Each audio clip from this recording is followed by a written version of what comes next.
Welcome to the Continued Spotlight on Education presented by Neosho County Community College. I'm your host, Huntyr Schwegman, and I'd like to thank you for tuning in today as we put a spotlight on the news, upcoming events, and academic programs at NCCC. I'm sitting here today with head coach of the softball team, Kim Alexander. Kim, how's it going today? It's going pretty good. Can't complain. Thanks for having me. I'm excited about this.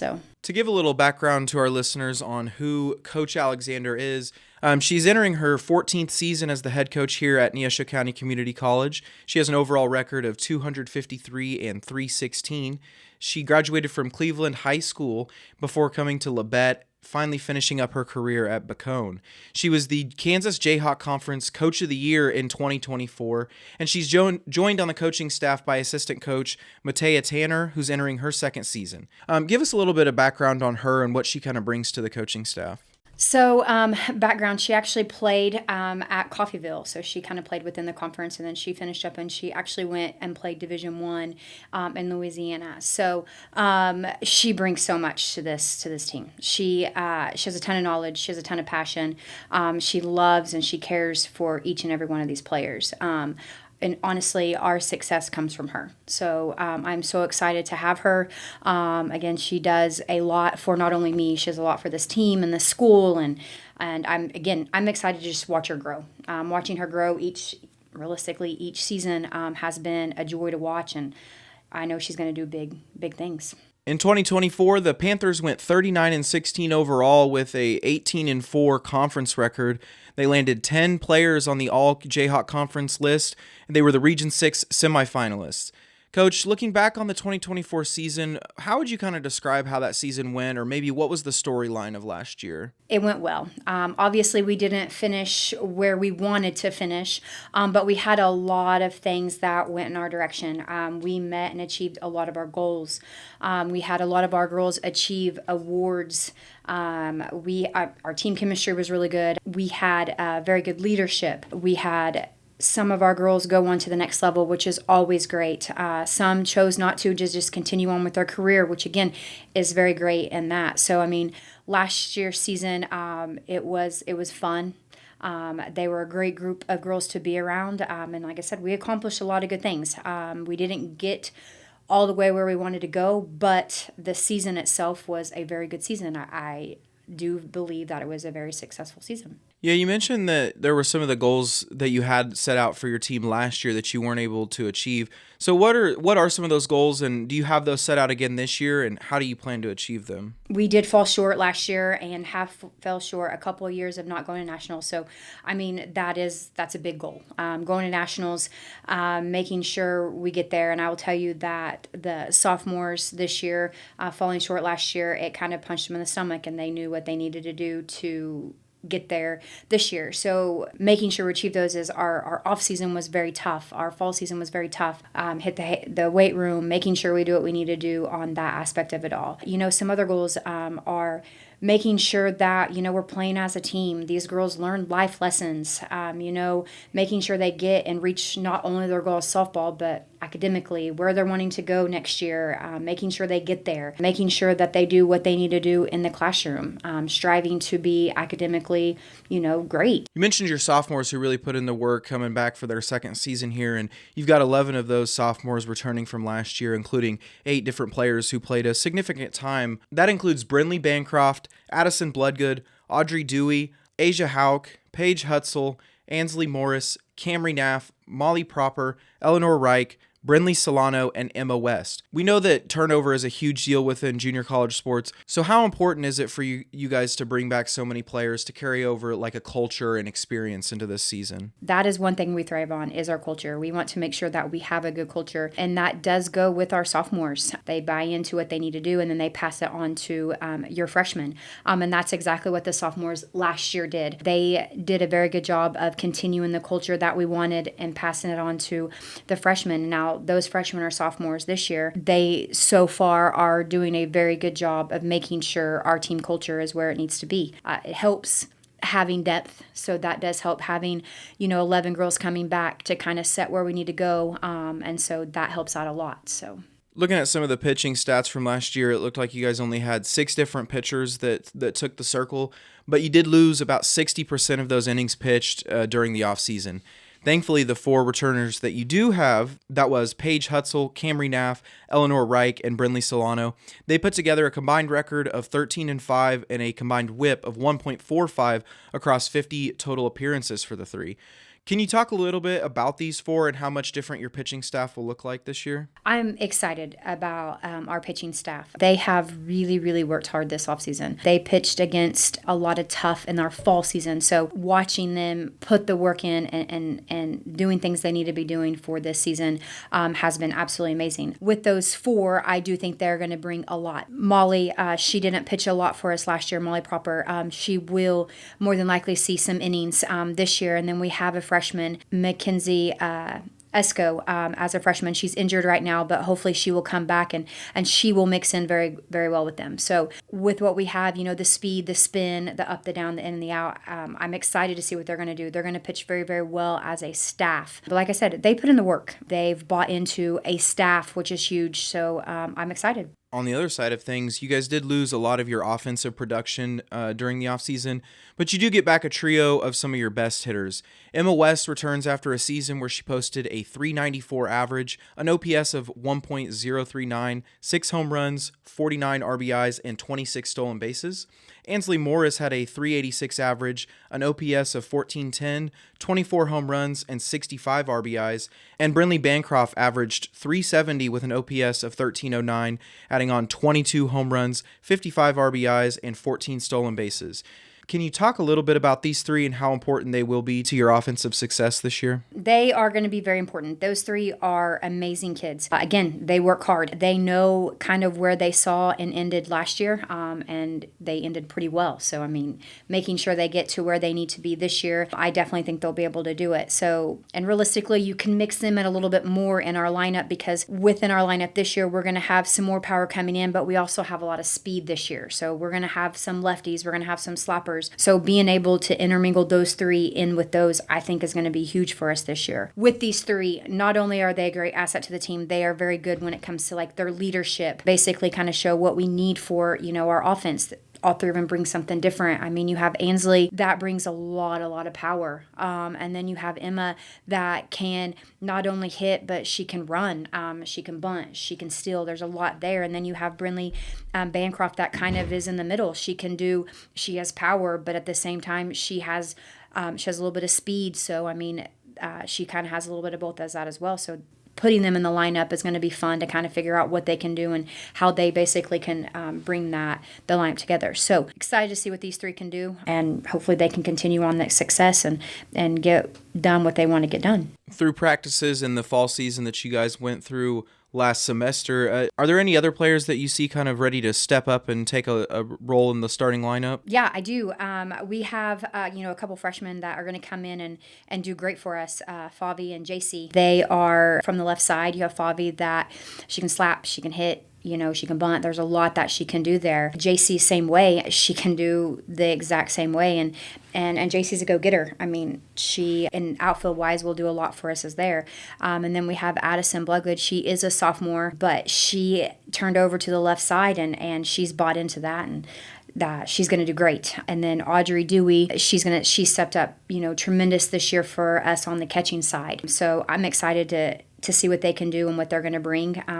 With the speed, they are going to be able to bring a lot of that in chaos. So I'm excited. And don't get me wrong, we have others that are going to help, fill, and that's great. We have depth. That's what's good about this year, too. We do have depth. We have people that may not, see the field at the beginning that could, come in and see the field or, split time or whatever the case may be. But we do have depth. So I do think there are a lot of players that can come in and fill that hole in our starting lineup. Coach, I think a lot of us are always curious about what goes on for the coaching staff once the season is over before the next, season really gets underway. And a lot of that does come down to recruiting. So what does a typical offseason of recruiting look like for you guys? And what kind of challenges have you faced with the current landscape of college recruiting? Busy.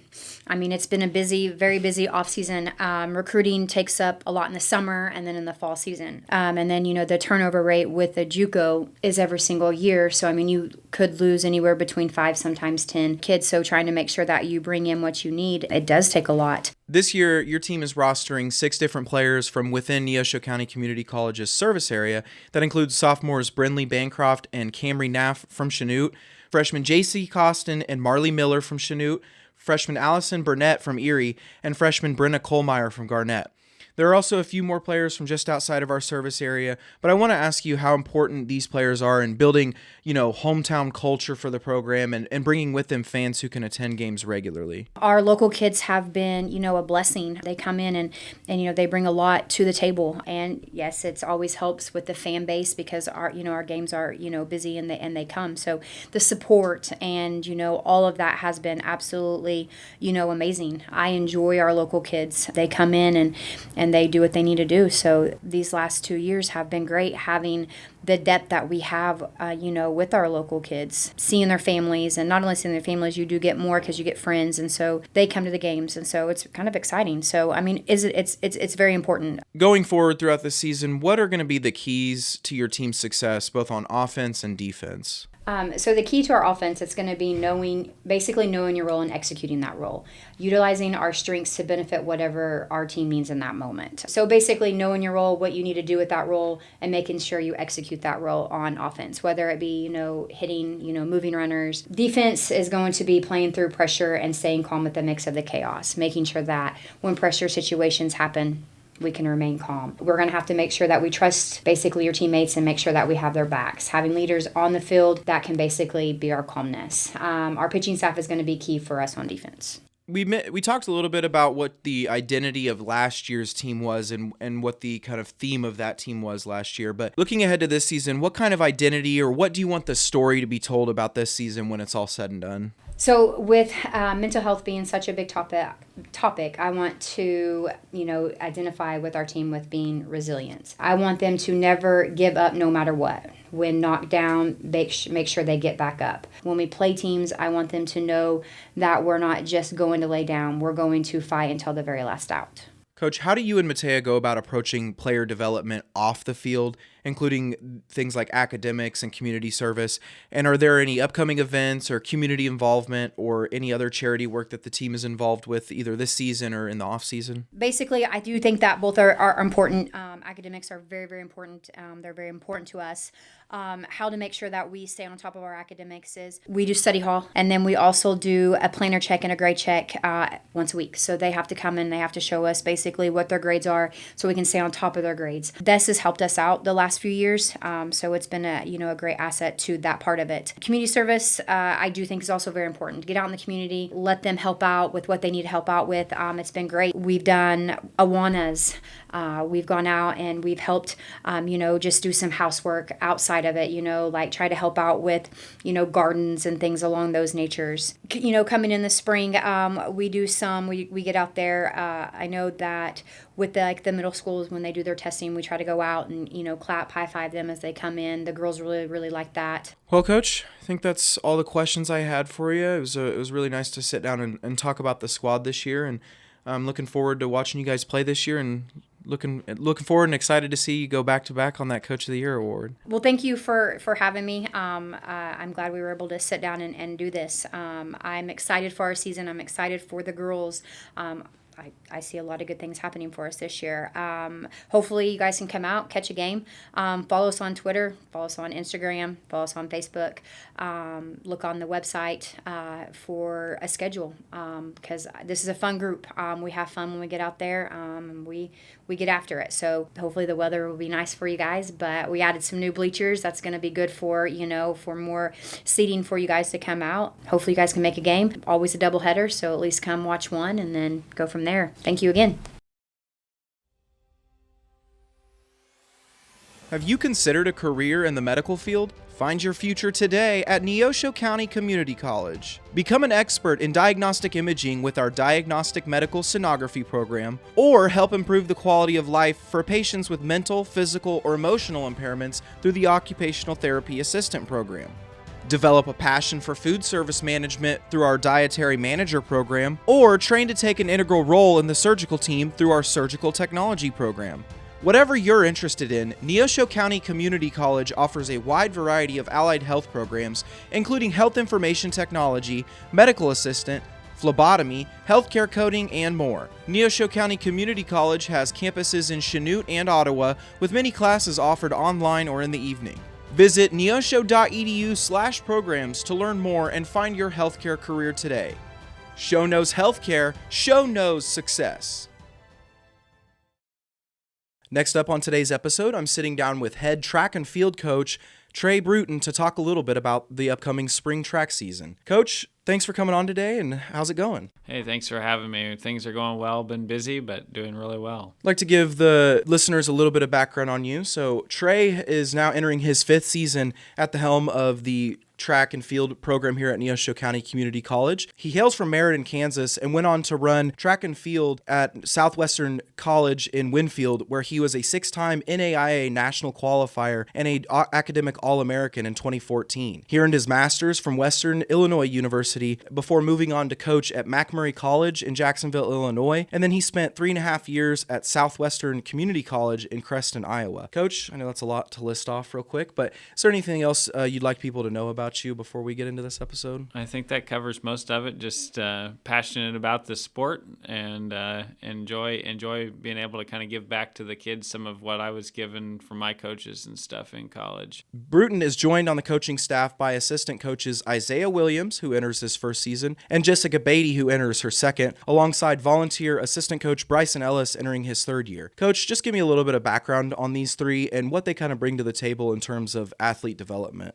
Each of them brings a different kind of area to help with. Coach Isaiah is in his 1st year here, and he brings a background a little bit in the short sprints area, as well as some of our field event areas and stuff. So it's a good complement for me to have someone else outside of kind of the middle distance and distance area to give a little bit more expertise to helping those students and not be so stretched thin with the number of athletes on our team. You know, got to kind of divide and conquer. Coach Beatty, she's part-time for us. She's been helping me really ever since I got here a little bit, but has been on staff here the last couple years with us. She helps with the middle distance and distance, helps with travel, logistics somewhat, and things like that as well too. So just somebody when I'm either gone recruiting or something like that can take over the main group that I work with and still keep things running smoothly. And then Coach Ellis, he was my full-time assistant last year before transitioning over to the women's basketball program. But he helps us mostly with the javelin area and stuff like that for outdoor season. He's just kind of turned into a volunteer for us now. Obviously, things are going to look a little bit different day to day between the sprinters, the long distance runners, throwers, and jumpers. But what does a typical day of training kind of look like for your squad? Yeah, obviously our students have classes in the morning and stuff, so we try to avoid that. I like to allow them the freedom to kind of pick the classes they want to do and stuff like that, so that that they can get towards their education a little bit more with those things and not worry about practice. So we typically wait till, afternoon after lunchtime when there's not really any classes going on much to start practice. And we typically start a lot of days at the track, to go through our different warm-up routines and different things like that to start out, and then our track workout, depending on the day, like you said, it can vary depending on what we're trying to accomplish. But we get our main portion of the workout done, and then some sort of culminating exercise for the track portion, and then a lot of times throughout the week, on some days 2 to 3 times a week, we come back and go into the weight room and get some stuff done in the weight room as well too. The different groups, we try to individualize everything. So we have the sprinters doing things that are going to benefit the sprinters, our distance and middle distance kids doing things that are going to benefit them, our jumpers, throwers, all of that kind of broken down into to different workout groups, and each of our coaches trying to help them. I do typically with our throwers, we do start a little earlier with our throwers just because we don't have a specific throws coach, and so that way I can be at practice and help them best that I can. We typically start that earlier, right after lunchtime, typically when we start throws practice, and then kind of just runs into one practice after another, really. So We'll take a look first at the women's side of things. You guys get back this year a long-distance runner in Mackenzie Crapson, a middle-distance runner in Amy Stiles and Villarina Tulawaki, and a thrower in Carmen Fields. What areas have you worked on with these four to see maybe a big jump in their results this year, or train a little bit harder than they did last year to achieve something that they maybe missed out on? I think first with Mackenzie, one thing that we decided, obviously after cross country season and stuff, she's had some nagging injury issues and stuff like that, and so we actually looked at things, and we've decided this season we're actually looking more at the throws side of things for her in terms of weight throw. Outdoor, she's shown some real good promise in javelin.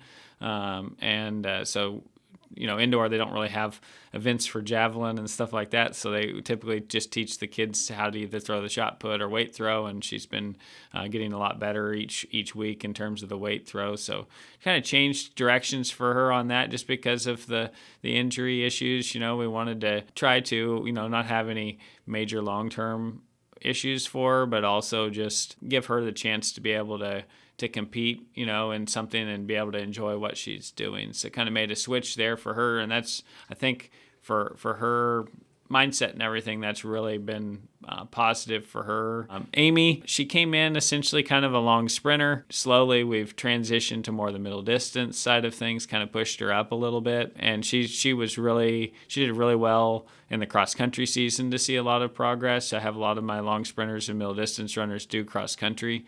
And she really came a long way from when she first got here to the end of this year, one of our top 5 in cross country, and really helped the women's team to be very successful. And it's already transitioned over, like you said, we've already got started kind of with indoor season here, had a couple meets, and she's dropped huge chunks of time in the 800 already this season, so been excited about that. Villarina came in again as kind of a long sprinter, mid-distance runner, and we've kind of kept her in that area, but like I said, I challenged her with cross-country season the last 2 years, and that has helped her develop a lot. Her times continue to get better and better. I think that she's got a great chance this year to do some really special things in the middle distance area. She's already rebroken her own school record in the 600 yard indoor. Just continuing to work hard, get her to buy in and do, push herself a little bit. Some days it's challenging, especially last year she had a hard time trying to finish reps, so pick her up,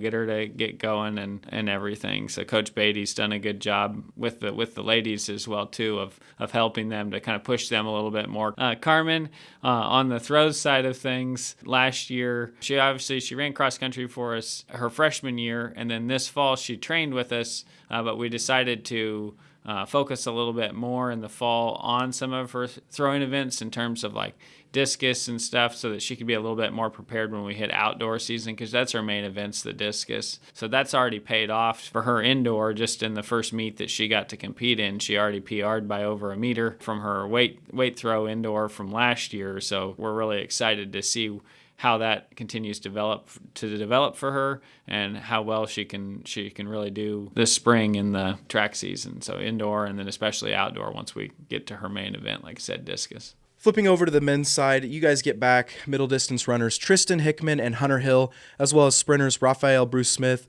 Javen Gavander, Waiseli Inoke, Christian Pleiter, and Steven Vanderyacht. With so many guys running in that shorter to middle distance, has there been any competition between these guys that they've really been able to step up the training sessions with? I think, we saw that even in cross-country season this year. I had to change the workout training a little bit because we didn't really have any specific distance runners this year. So we're switched to more, long sprints, middle distance kids, and we changed the workouts, made them a little bit, more speed specific, I guess you could say, in some instances, but we just adapted them a little bit, a little less mileage. We ran a lot less miles this year than many of my previous teams, and they really benefited from that this fall. Like you're saying, in terms of the competition between the athletes and everything, it really kind of brought that to the forefront in terms of it helped them to not necessarily compete necessarily in practice, because that's not necessarily a good thing all the time. You want to have kind of friendly competition, so to speak, in practice, but more so just pushing each other and picking each other up. And so our workouts in the fall, if somebody was falling off, our number one runners some days have a bad day. Somebody else in the other 5 to 7, of them would help pick them up. And it was really good to see. And we've already seen that this indoor track season as well too, with the workouts, different. Seems like every rep, somebody different is leading the rep, and finishing ahead of everybody else. And it's really good to see them pushing like that to really help each other increase their level, and some of them have to get out of their comfort zone too. Maybe, one day I'm pushing somebody from the long sprints group up to the middle distance group, or vice versa, going down from the middle distance to the long sprints group. And so they've been doing a good job of adapting, pushing each other. We've got some talented athletes coming back, some that have competed, at the national level. Weiss was a All-American last year in the multi for outdoor season. A lot of good things and a lot of talented athletes that can help push each other. We're not the most talented in the conference by any means, but we have a lot of heart and a lot of athletes that really want to push to get better, and that's really how we compete with those schools in our conferences. We don't have the fanciest facilities, we don't have the most money, but we sure do work really hard, and that's one thing that when I recruit athletes here, that's what I look for, and really try to get them to come here and want to buy in to do those things. We've talked a little bit about your returning sophomores, but do you have any incoming freshmen that you expect to maybe make a mark this year or really find a role on the team? For sure. In terms of on the men's side, Jaden Perry comes in from taking a year off out of high school, but he's from Oklahoma, and he was a state runner-up and ran 156 in the 800.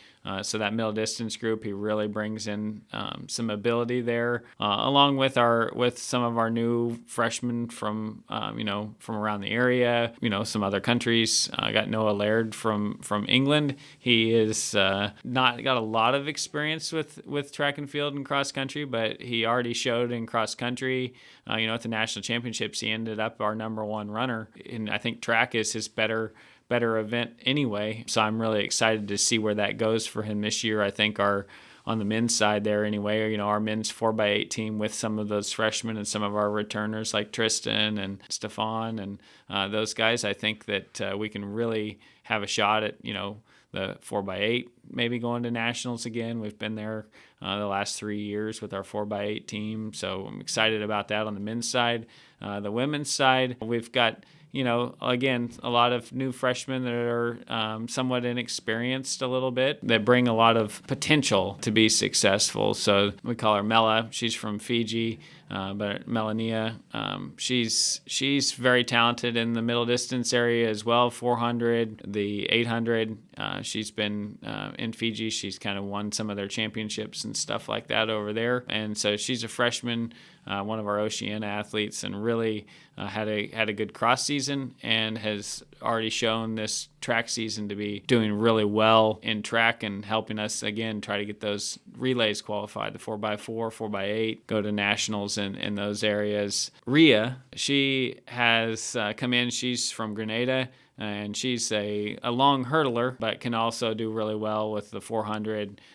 We tried the 600 here last week, and she showed some promise there as well. So another one that can really help us. Like I said, our women's 4x4 team, Rena and Amy, can really, really help us to be successful this outdoor season. Have several others, like I said, can go through all day and talk about everybody, but several others, some of our freshman ladies from the area and down in Texas and stuff that already, again, showing some good progress and can be successful as well. So both men and women's side, we've got some good freshmen that have come in and going to help us to be successful. Even on the throws side of things, we've got several male freshmen that are pretty raw still, but have a lot of potential. So excited to see where all of those things go to. You guys are continuing a little bit of a trend that we're seeing across Neosho County Community College, but you're rostering more and more athletes from within our service area. This year in particular, you have long-distance runner Mackenzie Crapson from Chanute on the women's side, and distance runner Trenton Banks and thrower Cash Fitzmaurice from Chanute on the men's side, as well as a few other athletes from just outside the service area as well. What does it look like when you try to recruit local athletes, and how does their performance maybe benefit from the proximity to home while competing? In terms of recruiting them, the nice thing, obviously, the high school here in town, Chanute, they have a really good home meet, both cross country and track. So getting to go out there and see the athletes and stuff competing, just being really local here, that's nice and fairly easy to do. It's just good to have some local kids and some kids from the area to essentially the rest of the team kind of settle in, know the area, have places to go, hang out and things to see and do and stuff like that. Because, it's a small town, so kids coming in, they're like, might be used to a big city, and it's like, nope, this is small town Chanute. And so just kind of that transition and helping the other athletes. But, it's good for the program as well. It gives more investment from the community to see those athletes out there, and it helps to continue, maybe new athletes from those schools as well to come in and be a part of the program as well. I would say that for the athletes itself, it's a good thing too, because a lot of them, stay at home, so they can still be comfortable living at home and then just driving over, being able to go to class. They're comfortable with knowing where everything is on campus, a small campus, but they know pretty much where everything is because a lot of them took classes here out of high school. Be able to relax, go home, have mom cook them a meal, something like that. So they're here locally and getting to experience college life, but also still having the comforts at home, get their first 2 years out of the way, and then transfer on. Or a lot of them sometimes, if they've been here, they've taken credits here. Some of them, it only takes them a year and they're done, and then trying to help them move on to that 4-year level as well too. How do you and the rest of the coaching staff approach player development outside of competition times, including things like academics and community service? Are there any upcoming events, community involvement, or any charity work that the team is involved in this season? Typically in the springtime, once we get closer to outdoor season, we help with local like middle school and high school meets in the area within Neosho County, but also the surrounding counties. So we kind of travel around and help run those meets so that they don't have to worry so much about the staff. It also gives the kids a good opportunity to see the other side of the sport. So when they're thinking about, why don't they move this bar faster for the high jump or whatever, or why don't they rake the pit better, it's like, well, now you try it and see how easy you think it is. So that's one of our main things we do in the spring. In the fall, obviously, we helped with home soccer games and stuff. We did a lot of other community service stuff in terms of picking up trash. We typically help some community members move. If they need help moving through in town and stuff. We helped the library this year during Artist Alley to get the books in and out of the library for their book swap or whatever it's called specifically. So helped with that. Did a number of other things in the fall, but main things, like I said, in the fall is helping with our home events in terms of soccer games and stuff like that here in Chanute, and then the springtime helping with the track and field events, and then odd things here and there to just help the community. It's a big part of the school's mission in general for the community, and so we try to do our best to help. We're not, the team that does the most on campus. We try to do as much as we can and meet those requirements. Each of our kids probably on average for the whole year gets between around 60 to 70 hours total of community service for the year. So just helps them to appreciate things a little bit and learn some skills of giving back to the community. They might not see it very easily, but there's a lot of things that the college and the community gives to the students that they maybe don't appreciate. And so this just hopefully helps them to appreciate some of that stuff a little bit more. Well, Coach, I think that's about all the questions I had, and I just want to thank you again for joining me today